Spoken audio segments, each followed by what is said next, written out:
what are the progressive levels of bhakti? And that's known by everyone. And we're all struggling up that ladder. Step 1, step 2. Shraddha, Sarusanga, Bhajana Kriya, Anartha Nivriti, Aparats, Anarthas, Aparats, Anarthas, Aparats, Anarthas, Aparats, Anarthas, Aparats, Anarthas, Nishta. And you get to that step of Nishta. And wow. Goodbye, Aparats. Goodbye, Anarthas. I mean, a whole lot of them are down there.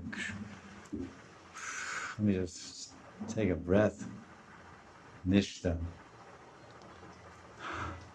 Then Nishta, and then, it's taste.